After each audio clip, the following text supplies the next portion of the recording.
Egipto era un país que estaba muy bien económicamente, muy estable, pero que en el tiempo en que los israelitas vivían ahí como esclavos, vino sobre ese país pestes, vino enfermedad y plagas por doquier. Y una de las plagas que hubo fue porque llegó a tener muchas tinieblas. Y dice el libro de Éxodo que en la casa de los egipcios habían tinieblas, tanto así que no se podían ver ni cara a cara. Pero en la casa de los israelitas había luz. Qué hermoso ejemplo, porque en un mismo país, pasando las mismas circunstancias, en unas casas había tinieblas y en otras casas había luz. Y eso pasa también con nosotros. Tu familia, ¿se parece más a los egipcios o a los israelitas? ¿En tu casa hay luz o hay tinieblas? Y lo que pasa es que cuando hay tinieblas, se es más propenso a tropezar, a equivocarse, a tomar malas decisiones.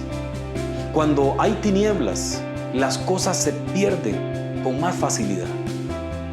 Cuesta mucho encontrar algo porque hay tinieblas. Por eso hay muchas familias que hoy vemos que han perdido valores, principios, han perdido dignidad, respeto, porque viven bajo tinieblas. Pero también vemos que hay familias que están bajo la luz de Dios. Eso es decir, vamos a vivir bajo la palabra del Señor. El Salmo dice, si el Señor no edifica la casa, en vano construyen los constructores. Por eso necesitamos la guía de Dios. Para eso es importante que nuestra casa sea iluminada por el Señor. Cuando Dios llega a una familia, las cosas cambian.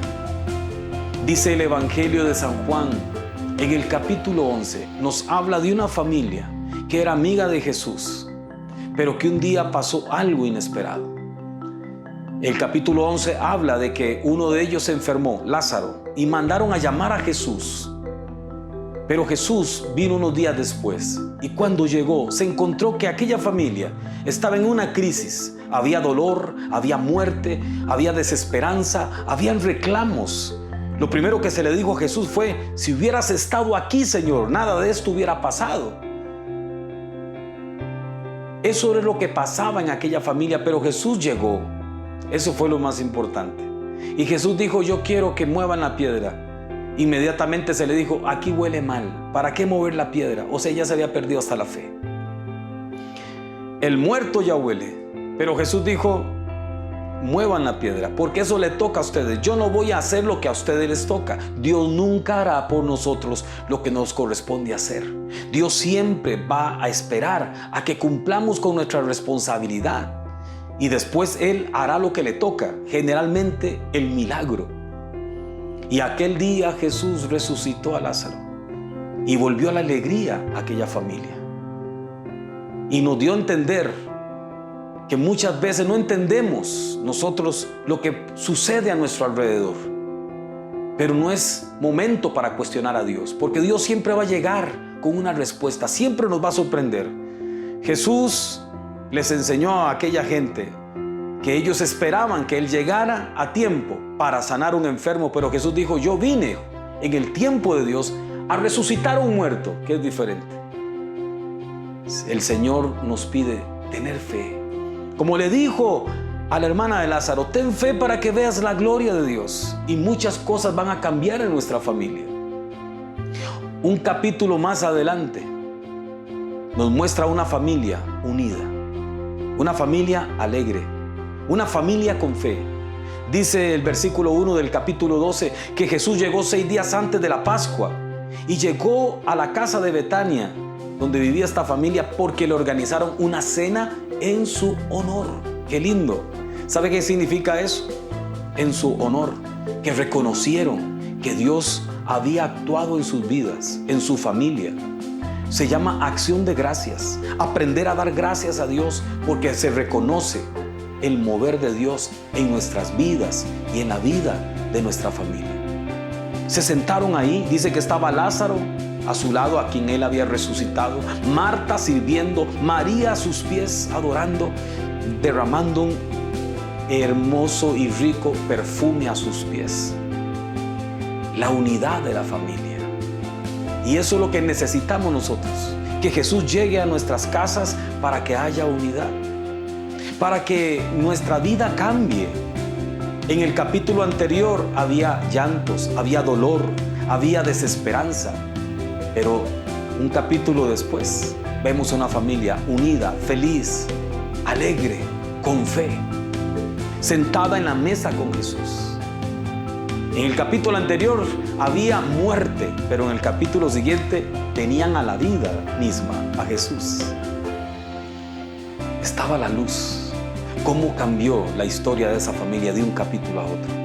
Yo no sé en cuál capítulo se encuentra su familia, pero lo importante es que hay esperanza si Jesús llega. Porque tal vez haya muchos en un sepulcro y ya huelen mal. En un sepulcro de alcoholismo, en un sepulcro de prostitución, de pornografía, de alcoholismo, de drogadicción, cuántas cosas. Sepulcros que son de violencia, de rencores, de falta de perdón, que nos van echando a perder el plan de Dios en nuestra familia.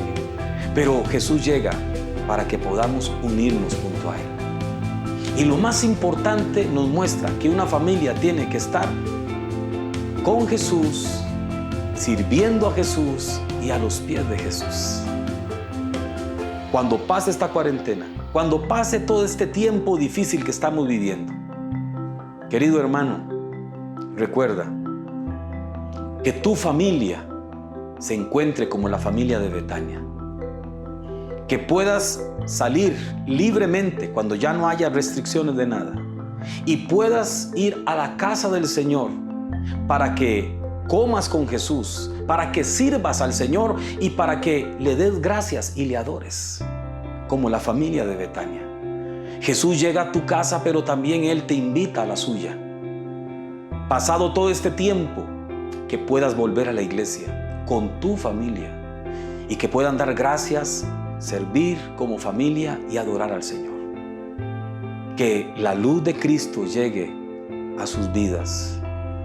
Que pueda el Señor visitar sus casas y que puedan pasar ustedes de las tinieblas a la luz. Siempre hay alegría cuando Jesús llega a nuestras vidas. Que Dios te bendiga.